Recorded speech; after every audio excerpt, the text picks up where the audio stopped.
Moving on to the next item on the agenda, we would like to take this opportunity to introduce our first speaker of the event, Hernoor Kaur, who is one of the well-known Grewal twins. The Grewal twins are cultural curators and audiovisual storytellers. Although the sisters are more widely recognized in the British Punjabi community as singers of the Punjabi folk genre, they are particularly known for exploring important social, political, and cultural issues via conceptual photography, cinematography, and music. Over the last few years, Sukhman and Hernoor have engaged in a much-needed conversation about raising the profile of women, specifically within the South Asian community. They have been featured in the Huffington Post via their Pink Ladoo Project, which is a campaign that aims to celebrate the girl child. They have also addressed various taboo topics within the South Asian community, including gender discrimination, caste discrimination, domestic violence, and toxic masculinity. So without further ado, please join me in welcoming Hernoor Kaur to deliver her 18-minute TED Style talk titled Baba Nanak, a Rebel with a Cause. Nanak Shah Fakir, Hindu or Sikhon da Guru, Musalmanon da Peer. Many of us may have heard this saying, which translates to Guru Nanak is the spiritual leader of Hindus and Sikhs and a saint of the Muslims. But what was so special about Guru Nanak that led these distinct faith groups to all claim him as their Messiah? Guru Nanak's concerns were not just confined to the realms of religion. He was a mystic and musician, a peacemaker and a poet, an explorer of the external and internal world, an advocate for gender equality, a champion for social change, but above all, a rebel with a cause. So committed to this cause that he was willing to leave his family and other comforts behind on an odyssey across the world that would last over 20 years. In today's modern age, many of us would proudly claim to be associated with or passionate about one cause or another, whether that is mental health, caste prejudice, domestic violence, gender equality, LGBTQ rights, just to name a few.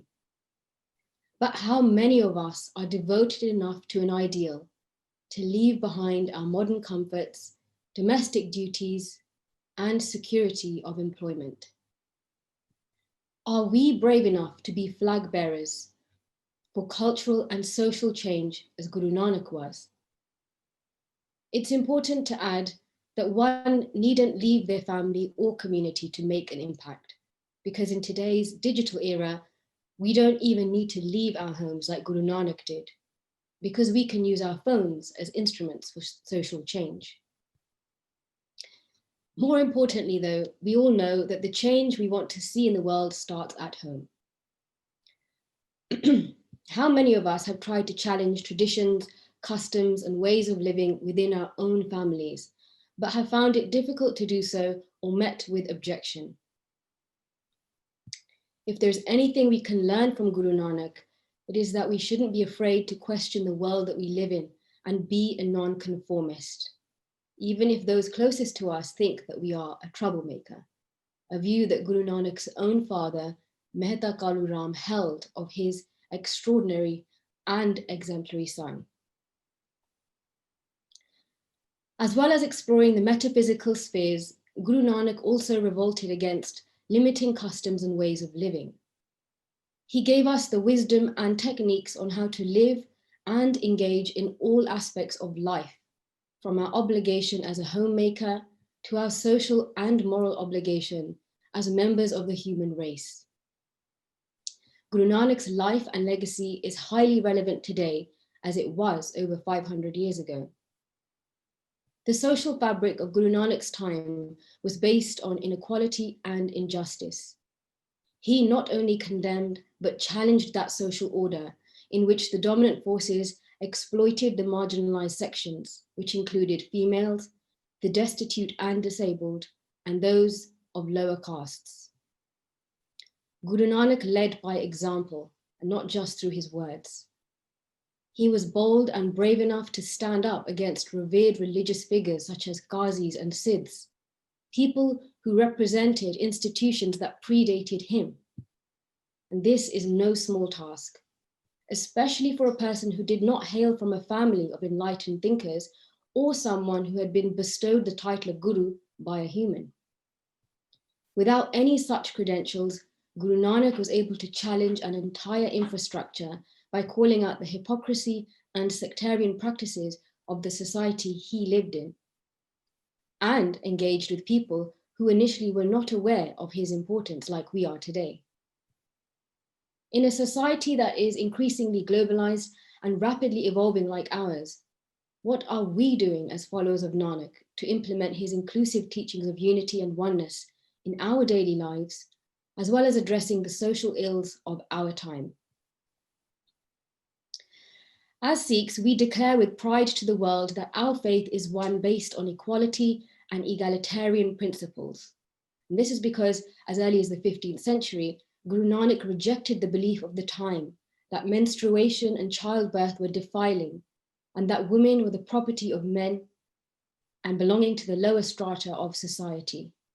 Thus, he bestowed a special status to women in the following verse penned in Rag Asa, which reformed the rank of a woman, elevating her to that of a creator. It is interesting to note that Guru Nanak should assign Rag Asa to this Bani, a melody in the Indian classification of rags that is uplifting and hopeful by its nature. The verse, which I'm sure many of us have heard, is as follows. Pand jammiye, pand nimmiye, pand mangan vyaho, pando hove dosti, pando challe raho. Pand mua, pand paliye, pand hove bandhan, so kyo mandha akhiye, jit jamme rajan. Pando hi pand upjay, pande baaj na koe, nanak pande bahara, eko sacha soe, which translates to, from woman, man is born. Within woman, man is conceived. To woman, he is engaged and married. Woman becomes his friend. Through woman, the future generations come. When his woman dies, he seeks another woman. To woman, he is bound. So why call her bad? From her, kings are born. From woman, woman is born. Without woman, there would be no one at all. Only the divine is without woman. One of the many social ills that plagues modern day India is that of female infanticide, but nowhere is this more rampant than in the state of Punjab, where the population of the baby girl has drastically declined over the years. So much so that bachelor villages are a common sight across the plains of Punjab. The current ratio of girl child to boy child is 750 to 1,000. So it's ironic and deeply tragic that the girl child is seen as a burden and of no value in the very land in which Guru Nanak was born and attempted to raise the profile of women with his verse in Rag Asa. This tenet of equality was conceived with the inception of the Sikh faith and its founder in the 15th century. So can we truly lay claim to be the inheritors of Nanak's teachings when one of his earliest ideals of equality has yet to penetrate society 500 or so years later? At this point, I'd like to draw on my own personal experience as someone who is a work in progress, striving to implement the wisdom and teachings of Guru Nanak in my own life. From a young age, I have also tried to question and call out the contradictions and injustices that I observed in my surroundings. I vividly remember the day that I saw a teenage girl performing Kirtan at my local Gurdwara in Hounslow. I was 9 at the time and in complete awe that a girl was sitting on the stage singing the music of the divine. Because up until this point, I had only seen men perform Kirtan and carry out all the duties of the Gurdwara. The kitchen was and still is largely the women's domain. No surprises there. I urged my mum to take me to Kirtan classes, and about a year later, I too started to learn and eventually perform Kirtan on that very stage. Then I made another observation. Why is it that only girls come to learn bajja or harmonium, and the room next door where tabla is taught is full of boys? This time, I urged my parents to buy me a tabla, And not too long after, along with my twin sister, we began to play tabla on stage. Our logic was simple, that instruments shouldn't be gendered. But without knowing it at the time, this was our first protest, albeit a small one, against gender inequality. Through our blog, we use the artistic medium of music, storytelling, and conceptual photography to shed light on regressive cultural and social norms that exist in our time. We have been fortunate enough to be recognized for using our social media platform as a vehicle for social change and invited to speak at and perform Kirtan Punjabi folk songs at various events across the UK for International Women's Day. We have engaged in dialogue regarding caste prejudice, domestic violence, and farmer suicide in Punjab, to name a few, although we are more widely recognized as advocates of gender equality. In 2016, an image of my mother performing the Palla ceremony at my wedding was picked up by Pink Ladoo, a campaign which aims to celebrate the girl child. It went viral and was featured in The Guardian and Huffington Post, amongst various other media outlets. As one of 5 girls with no brothers and an absent father, my mother and sisters often experienced the pity of the South Asian community. But true to the spirit of Guru Nanak and inspired by his teachings of equality, I asked my mum to perform the Palla ceremony, a custom which has traditionally been reserved for men.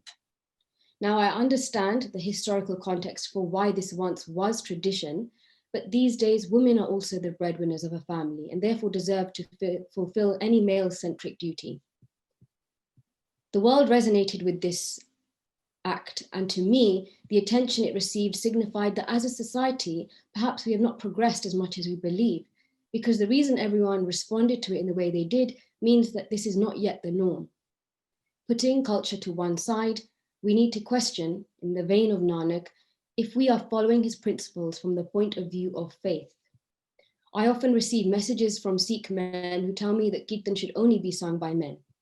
More importantly, how are we evolving with Nanak's message when in Darbar Sahib, which is the hub of our faith, women have never been permitted to perform Kirtan, despite there being so many amazing women who have dedicated their life to learning the music of our gurus.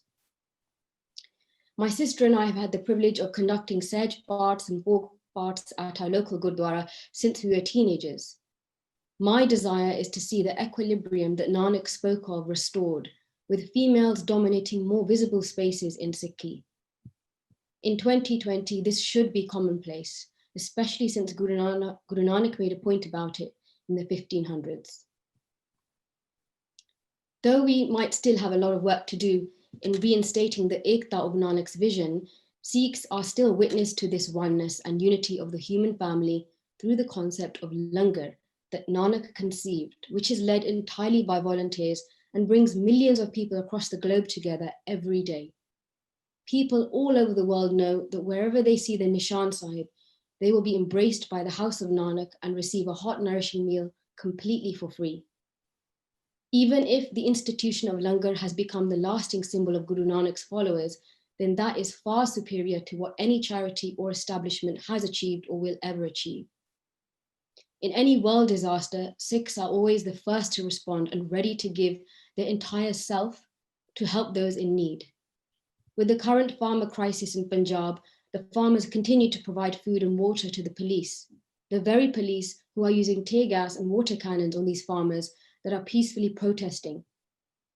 When I saw these images circulating online, I found it hard to hold back the tears. It reminded me of Bhai Kanhaiya, who tended to the wounded Mughal forces on the battlefield. Look how merciful and compassionate the house of Nanak is, even when we are being oppressed and downtrodden.